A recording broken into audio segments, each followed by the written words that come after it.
Yamunatiravanachari Yamunatiravanachari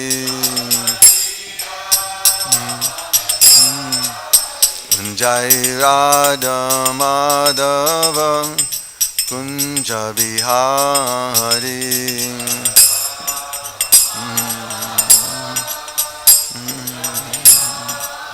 Jai Radha Madhava Kunja Bihari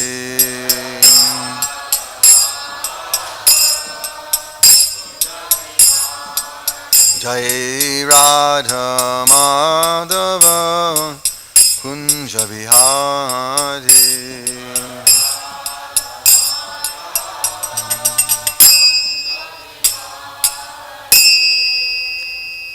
Jayam Vishnupad Paramahansa Parivājagatārya Astotarasvi Srimad His Divine Grace Abhay Charnarinda Tviranta Swami Srila Prabhupada Ki Jai Grantara Srimad Bhagavatam Ki Jai Sri Harinam Sankirtan Ki Jai Nitai Gaura Premanande All glories to the assembled devotees All glories to the assembled devotees All glories to the assembled devotees All glories to Sri Sri Guru and Gauranga Nama Om Vishnu Vidai Krishna Prasthaya Bhutale Srimati Bhaktivedanta Swami Niti Namani Namaste Saraswati Devi Gauravani Pacharani Nirvisesha Shunya Vadi Pastatari Shatani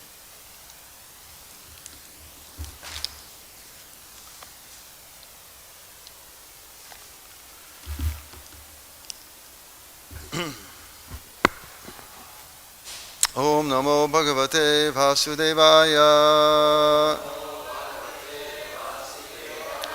Om Namo Bhagavate Vasudevaya Om Namo Bhagavate Vasudevaya Narayanam Namaskritya Naranchaiva Narottamam Deving Saraswatim Vyasam Tato Jayamudirayet Nasta Praeshu Badreshu Nityam Bhagavata Sevaya Bhagavati Utama Shloke Bhaktir Bhavati Naishtaki. Okay, reading from Srimad Bhagavatam, Canto 3, Chapter 33. And we're reading today text number 8, is it?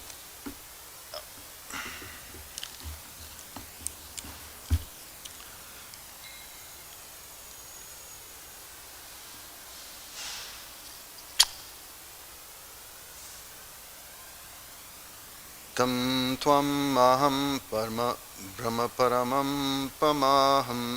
I'm sorry. Tam tvām aham brahma param pumāṁsam.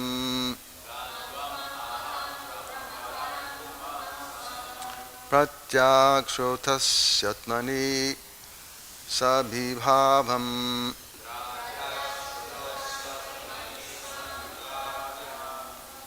Pratyak-srotasy ātmani saṁvibhāvyam.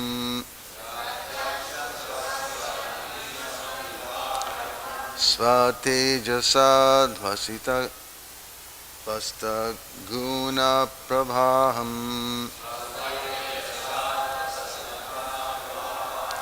Sva-tejasā dhvasta-guṇa-pravāhaṁ. Vande viṣṇuṁ kapilam veda-garbham. Vande viṣṇuṁ kapilam veda-garbham. Tam tvām aham brahma param pumāṁsam. Pratyak-srotasy ātmani saṁvibhāvyam. Sva-tejasā dhvasta-guṇa-pravāhaṁ. vande viṣṇuṁ kapilam veda-garbham.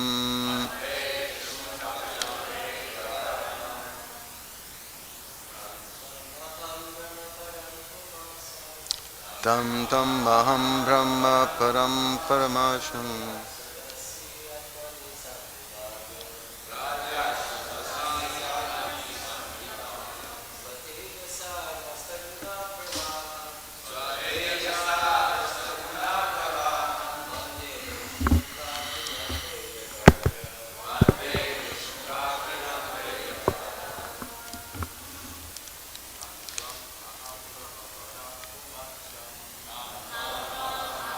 Param pumāṁsam pratyak-srotasy ātmani saṁvibhāvyam sva-tejasā dhvasta-guṇa-pravāhaṁ vande viṣṇuṁ kapilam veda-garbham.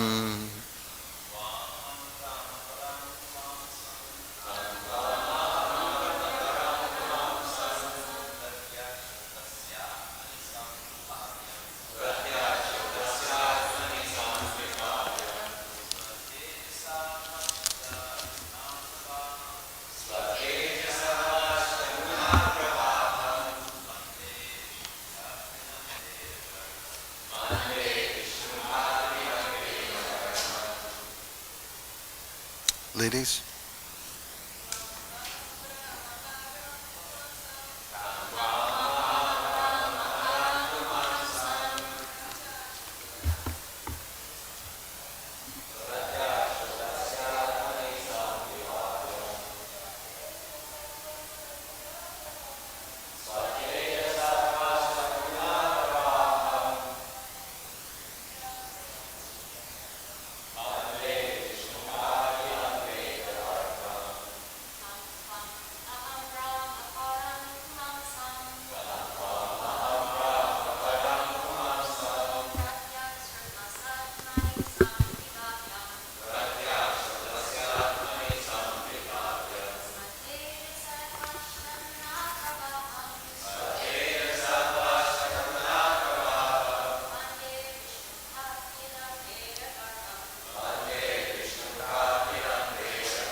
tam unto him, tam you, aham I, brahma Brahma,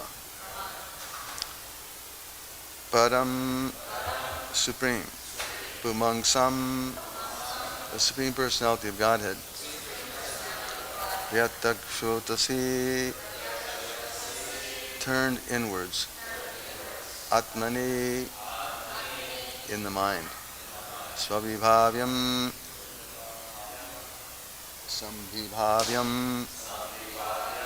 meditated upon, perceived, sva-tejasā by your own potency, dhvasta vanished, guṇa-pravāham the influence of the modes of material nature. Vande, I offer obeisances. viṣṇuṁ, unto Lord Viṣṇu. Kapilam, named Kapila. Veda-garbham, repository of the Vedas. Translation and purport by His Divine Grace, Srila A.C. Bhaktivedanta Swami Prabhupada ki jai. I believe, my Lord, that you are Lord Viṣṇu Himself, under the name of Kapila, and you are the Supreme Personality of Godhead, the Supreme Brahman. The saints and sages, being freed from all the disturbances of the senses and mind, meditate upon you. For by your mercy only can one become free from the clutches of the three modes of material nature. At the time of dissolution, all the Vedas are sustained in you only. Purport. Devahuti, the mother of Kapila, instead of prolonging her prayers, summarized that Lord Kapila was none other than Viṣṇu, and that since she was a woman, it was not possible for her to worship him properly simply by prayer. It was her intention that the Lord be satisfied. The word pratyak is significant. In yogic practice, the 8 divisions are yama, niyama, asana, pranayam, pratyahara, dharana, dhyana, and samadhi. Pratyahara means to wind up the activities of the senses. The level of realization of the Supreme Lord evidenced by Devahuti is possible when one is able to withdraw the senses from material activities. When one is engaged in devotional service, there is no scope for his senses to be engaged otherwise. In such full Krishna consciousness, one can understand the Supreme Lord as he is. Om Jnana Timirandasya Gyananjana Shalakaya Chakshurmilitam Jena Tasmai Sri Gurave Namah. Gum Garodi Vachalam Pankam Langayate Ginamyaki Patamande Sri Gurum Dinatarna Paramananda Madhavam Sri Chaitanya Ishwaram.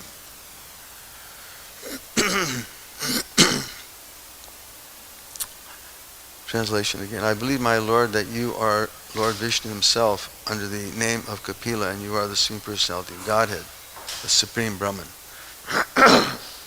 The saints and sages, being freed from all the disturbances of the senses and mind, meditate upon you. For by your mercy only can one become free from the clutches of the 3 modes of material nature.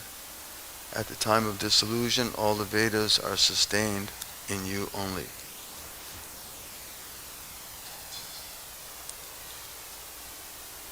So we've been reading these last number of verses, hearing about the wonderful prayers that were offered by Devahuti, and how her realizations were ever increasing. It's evident by this verse that by her sincerity and her purity and her humility, she was able to recognize how Kapila is the Supreme Brahman himself, the Supreme Personality of Godhead. And of course the Lord, and certainly prayers are important in devotional life. Akuras to Abhivandana is described how Akura, he achieved perfection by his offering of prayers. So prayers are critical in the practice of spiritual life, because they're meant to be coming from the heart. It's a way of communicating with the Lord. Of course, we can communicate to the Lord in our own sincere way. That is for sure. But it's especially potent when we can remember the words of the liberated souls. The Lord Himself says in Bhagavad Gita, right? Matak paratanam nyanyat kinchirasti dhananjaya. Mahi sarvamidam pravutam sutri managanaiva. Everything is dependent on the mercy of the Lord, just as pearls are strung on a thread. Everything is connected. So He Himself states how He's the personality of Godhead. And this is recognized, as she points out here, also by liberated personalities.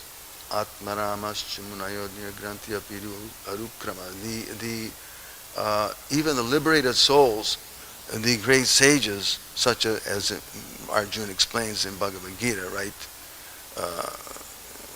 Asita Devala Vyasa, Narada Asita Devala Vyasa, that even the great sages, they're also attracted by the glories of the Lord, so much so that even they may be liberated in their practices, and they may be detached from material activity and thought. Their minds are focused and don't deviate from that understanding that the personality of Godhead is the source. Ahaṁ evāśam evagre nanyanyat sarasat param. Krishna says in Bhagavatam, in the Chatur Shlok, that in the beginning there was I. And that which you see is I, the Supreme Personality of Godhead, and in the end it will be I who remains. So Krishna is establishing himself as the Supreme Personality of Godhead, and he's recognized by liberated souls as that. And then he says, Vritte-ratina pratyeta pratyeta ātmani, that whatever has any value in this world, whatever we may think to have some value, know in this material world, know it to be my illusory energy, that which is unreal, is false, it's temporary. So we may again put so much emphasis on the material energy, and people are very absorbed in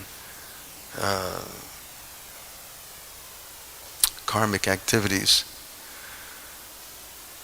but thinking them to be real or to be of value. Krishna explains that know it to be my illusory energy, that which is not real. So this is, it takes a great realization, just as Devahuti here is experiencing, to realize that this personality, her son, is actually Lord Viṣṇu himself, and he's assumed this form of a Kapila, and which is an incredible realization, because there were, even we recognize from the Mahabharata, that there were so many soldiers on the battlefield of Kurukshetra who did not recognize, who could not recognize who Krishna was. So much so that they were prepared to fight and try to kill him. This is the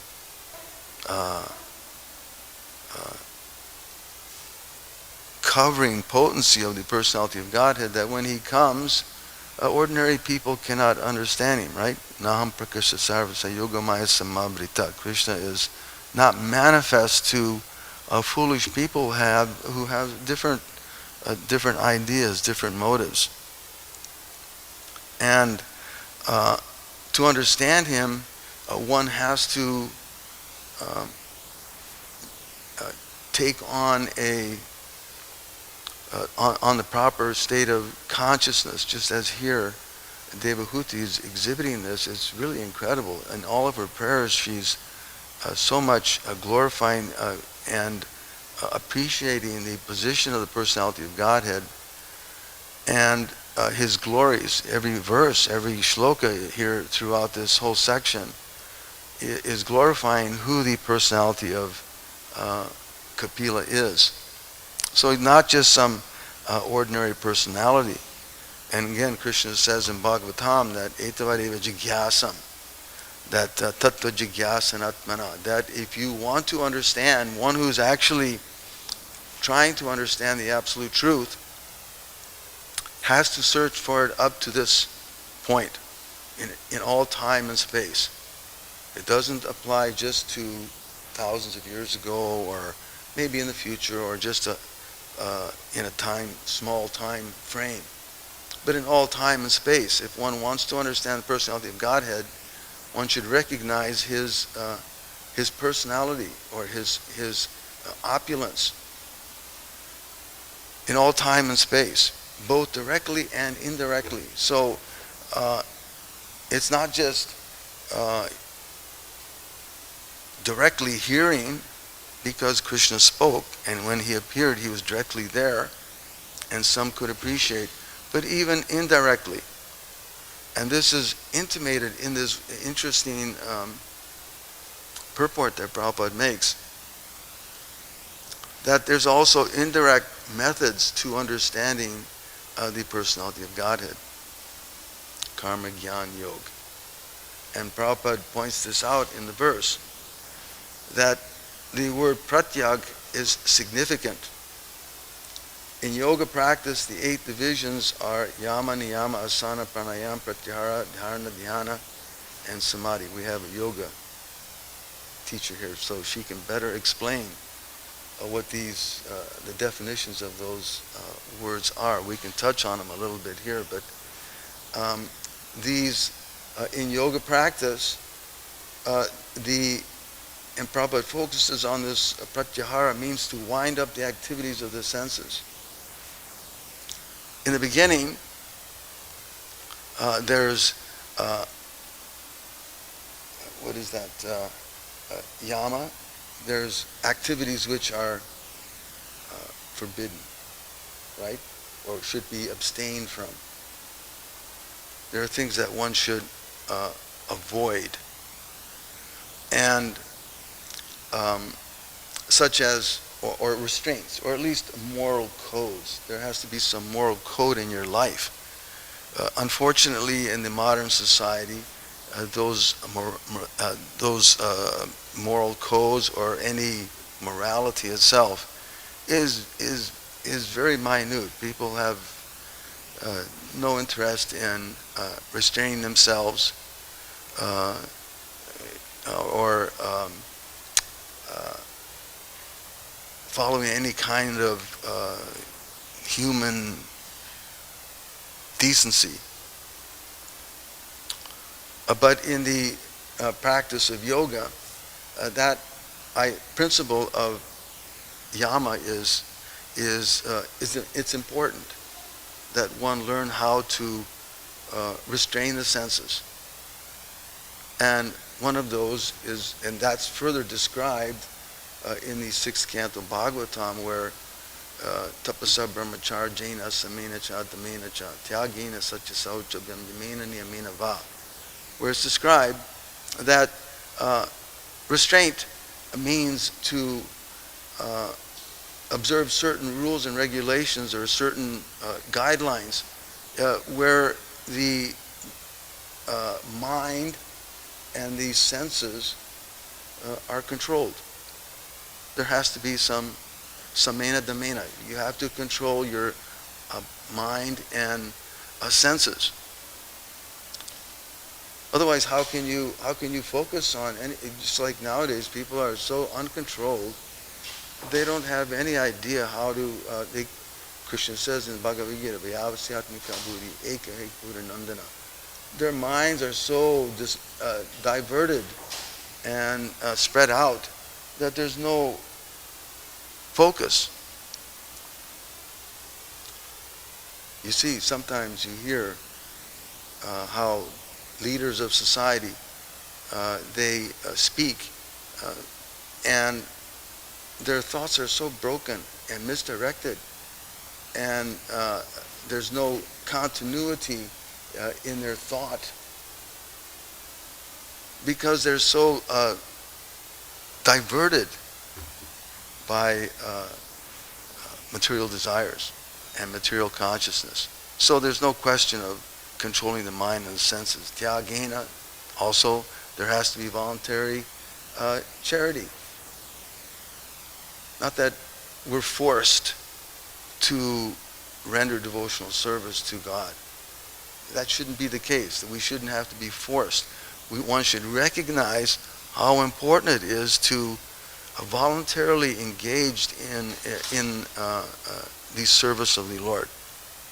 engaging in charitable acts. These should be just natural. This is just human, normal humanity. But again, because society is overrun by so many materially minded leaders and people are engaged in unlimited sense gratification, there's no question of voluntarily engaging in any kind of charitable work. Satya, there has to be some truthfulness. That goes without saying. Every other word coming from our esteemed leader is a lie. It's a fact. And this filters down to the normal person who's totally hypocritical in their activities and in their words. They may say one thing and they have a different definition. It doesn't really mean anything. Samena damena tyagena sauchabhyam. They have to be clean. And cleanliness means to follow, as Srila Prabhupada has given us, for instance, the regulative principles of devotional life. Abstaining from illicit sexual activities, intoxication, gambling, what to speak of killing and eating corpses. It's animalistic, but it's Kali Yuga. Yamena niyamena va. So they're totally engaged in violent works, not just to other living beings, but to themselves, because they're ignoring the most important thing, which is picking yourself up from this material world and engaging in Krishna's service and going back to the spiritual world. And regularly chanting, of course. And that regularly chanting is described in the Bhagavatam as the means to uproot the weeds of material desires. Kechit kevalaya bhaktya vasudeva parayana. It's the only method, it's the only guaranteed method of uprooting the weeds of material desires. Just like if you have some experience in growing something, if you just pull out the top of the weed, the root is still there. And in a short time, when there's some water, something is given to nourish that weed, that root, it sprouts up again. So because we're stuck in this material world, we may try to give up certain materialistic activities, but because the root is still there, as soon as there's a little bit of nourishment, a little bit of contact with the modes of nature, that weed, it grows and grows again. Ahaṁ dunvanti kartsneya. It's the process of bhakti is the only means. It's just like when the sun rises in the morning, it dissipates the fog. So the process of Krishna consciousness, bhakti yoga, is the only means to dissipate the root or the cause of our suffering in this world. And this is something that Srila Prabhupada is pointing out here very interestingly, that Devahuti, she's having this realization, and in her humility, she's wanting to, it's not possible for her to worship him properly simply by prayer. Which is important, because what does that mean? That indicates that it's not just words, it's not just rhetoric. That, and we see that practically in society. People talk a big game. They talk a big game, but what are they doing? What are they doing to help themselves out of this material world, and what are they doing to help other living beings? So she's making, and Prabhupada makes this very interesting point. Pratyahara means to wind up the activities of the senses. It doesn't mean that you don't have any senses. You still smell, touch, hear, taste, but it's wound up. Just like in Bhagavad Gita, Krishna gives the example of the tortoise which withdraws its limbs. So in Krishna consciousness, these senses are still there, but they're not distracted. They're not, the concentration is there. We're not distracted by the activities of the material world.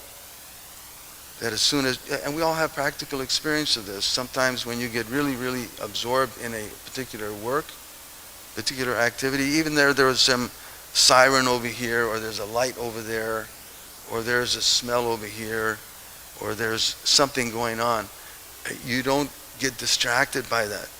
The focus is still there, the concentration is there. So Devahuti is having this wonderful, wonderful realization. The level of realization of the Supreme Lord evidenced by Devahuti is possible only when one is able to withdraw the senses from material activities. That's the pratyahara that Prabhupada is mentioning here. When one is engaged in devotional service, there is no scope for his senses to be engaged otherwise. In such full Krishna consciousness, one can understand the Supreme Lord as he is. So she was through with just a lot of words. Now, she wants to apply herself. And this is described in the latter part of this chapter, in the coming verses, how finally, or she's recognizing, and the Lord is appreciating her willingness to surrender. And Prabhupada explains in the following purports that that means it means engaging everything under the direction of a spiritual master. That is the point. And it's so interesting how Srila Prabhupada presents it, that it's under the direction of the spiritual master. It's under the guidance of the great sages. Mahajano yena kata sapanta. It means following in the footsteps of those who have realized it, who can share that. It's not a matter of just realization and okay, you're on your own. No, it means also to share it. And Chaitanya Mahaprabhu explained that to Prakasananda Saraswati, where he told him that by chanting, engaging in devotional service, you will see the lotus feet of the Lord. So the process of devotional service is way beyond the other practices. Again, there are other practices, but there's no guarantee. One can engage in karma, jnana, yoga, but there's no yoga. There's no guarantee. But the guarantee is there, given in the Vedic literatures, that by engaging in bhakti yoga, there's a guarantee of uprooting those material desires, and not again getting distracted by this material energy and Chaitanya Mahaprabhu also describes that again in Bhagavad in Chaitanya Charitamrita, in his discussions, Niskinchanana Bhajanan Mukasya Param Jigamasva Bhava Sagarasya. If you're actually interested, if you're very serious to cross over the ocean of material existence and engage in the loving service of the Lord without motive, then one should abstain from this material nightmare that is all around us. One has to firmly fix oneself in devotional service, and then there's a guarantee, and one will no doubt feel the same ecstasy that Devahuti here is feeling, and receive the same benefit. Her dear son, Kapila, Lord Kapila, he benedicts her in the following verses, that by you following these instructions that I've given you, you'll be happily engaged in devotional service, and your life will become perfect. So this is the Bhagavatam is giving us all of this information, and Prabhupada is explaining it so nicely. Every word, every line is just, you can dissect it and go on and on. It's total mercy. Srila Prabhupada ki jai. Okay. Any questions or comments? Yes, Mataji.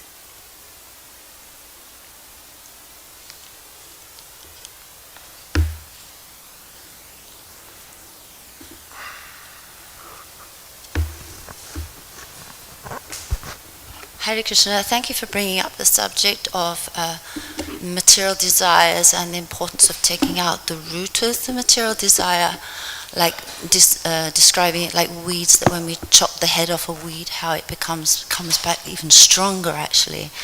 But there are some weeds that are so so strong that when you chop them off and the pieces go around here and there, that those pieces themselves can also grow into a weed. Yeah, that's true. And so it's very tricky when removing weeds. One has to be very careful in removing weeds, because you can actually multiply weeds by trying to remove them. So it's a very scientific approach to removing of weeds and material desires. Such a good example. Anyone who does any gardening, if you don't get that dandelion at the right time, and it goes to seed, it floats all over the place, and it becomes a bigger challenge. But not only the seeds, the actual branches of some weeds, like that Bermuda grass is an example of that. That if those pieces of Bermuda grass go here and there, that they can become new Bermuda grass plants, because they'll put down a root if they get water. And but dandelion actually is a medicinal plant, and actually very, very, actually can save people's lives, dandelions. So some things are called weeds, and they're not weeds in the modern world, and some things are really weeds. So. The interesting thing about dandelions is that even though they may spread out, they stay in a potent state. Although they're dormant, they stay in a potent state as a seed, and even down the line somewhere, it'll sprout again. So one has to be so careful in the practice of devotional life that, what to speak of practice, of course it's yoga, as Prabhupada points out here. One has to be very, very, very careful in practicing, so that you're addressing the need, and you're making progress. Any more questions? Comments? Jai. Srila Prabhupada ki jai.